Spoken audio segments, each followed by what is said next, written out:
This video is all about continuity at an interval, where we will discuss how to identify if an interval is continuous or discontinuous.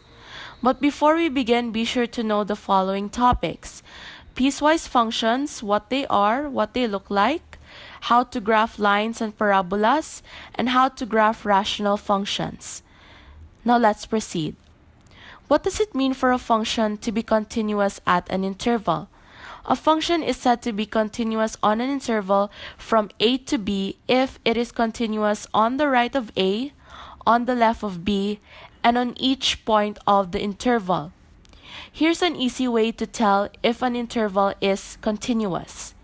If you can draw the function in the interval without ever lifting the pen, then the function is continuous at the interval. Some functions that are continuous at all points or intervals include the following: polynomial functions, sine and cosine functions, and exponential functions. Of course, not all functions fall under these categories, so let's explore continuity for other kinds of functions. First question: determine if the fraction f of x equals x minus 3 over x minus 1 is continuous at the interval 0 and 3. Since a function is rational, it is not continuous at all parts. So how can we tell if the interval is continuous? Since it is impossible to find the continuity of the infinite points in the interval, what should we do?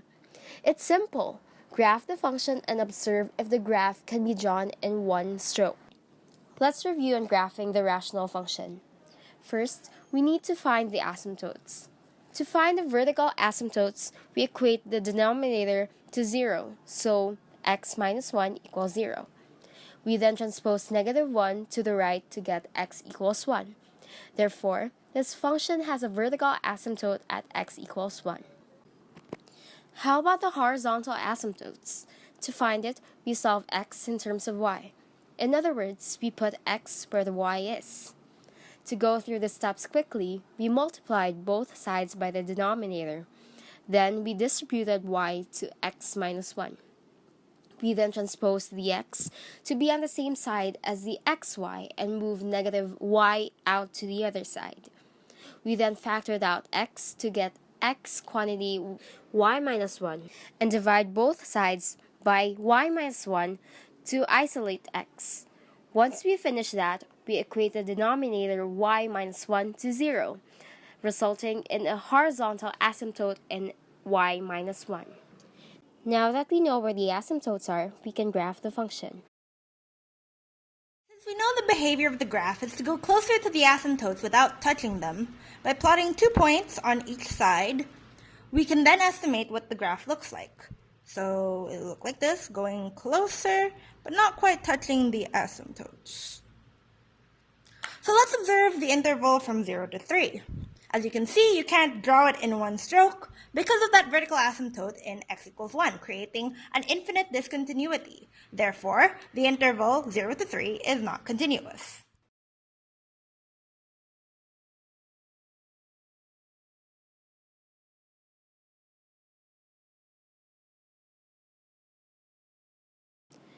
Now let's try with a piecewise function. Determine if the following piecewise function fx equals x squared minus 1 if x is greater than or equal to negative 2, or x plus 4 if x is less than negative 2 is continuous at the interval negative 3 to 2. Let's start by graphing the first function, which is a parabola. You can tell with the x squared. In graphing a parabola, we first find the vertex on the point hk. Since we can see that h here is 0 and k is negative 1, we can then plot the vertex and use a table of values for the rest of the points. Note that when we draw the parabola, we stop at x equals negative 2 with a colored point because the function states this part only applies if x is greater than or equal to negative 2. Then we draw the line by finding 2 random points and plotting them, connect, and we stop at x equals 2 with a hollow point because the function has a stick less than.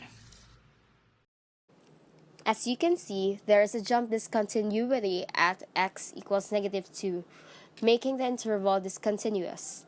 However, not all piecewise functions are discontinuous. Let's change the second part of the function a bit. Fx is equal to x squared minus 1 if x is greater than or equal to -2, or 1 half x plus 4 if x is less than -2. So if we change this line, the graph would look like this. As you can see, even if the graph is piecewise, it can be drawn in one stroke and thus is continuous. Now let's attempt something more difficult. Determine if f of x is equal to 2 quantity x plus 7 all over x squared plus 2x minus 35 if 0 is greater than x and greater than or equal to 4, or 1 half x squared minus 2x plus 3 if 4 is greater than x and greater than or equal to 0. Is continuous at the interval -3 to 3. Based on our knowledge in graphing parabolas and rational functions, we can formulate a graph that looks like this. Complicated, but let's take a closer look. So let's start with the second equation. We begin by converting the equation to the vertex form 1 half x minus 2 squared plus 1, identifying h as 2 and k as 1. From there, we can make a table of values. Take note that the point on 0 is filled and the point on 4 is hollow.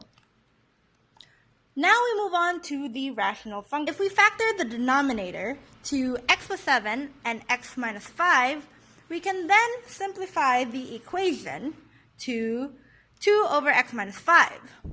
We can then identify the asymptotes, which are x equals to 5 and y equals 0. Then use a table of values to plot points on the graph. So these are all the plotted points from the table of values. From there we can draw the graph. This is the second part, the parabola. So hollow, filled. Then this is the rational function going toward the asymptotes, but not quite. Toward the asymptote. And then for this part, you kind of skip over and then continue on.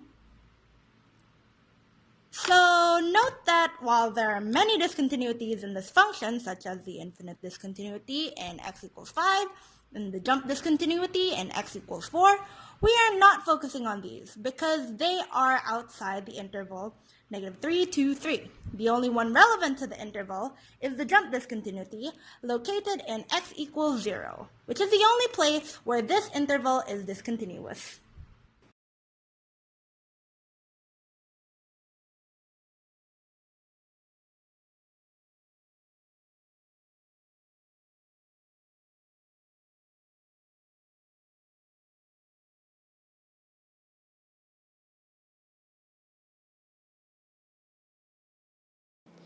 We hope you enjoyed our video on continuity at an interval.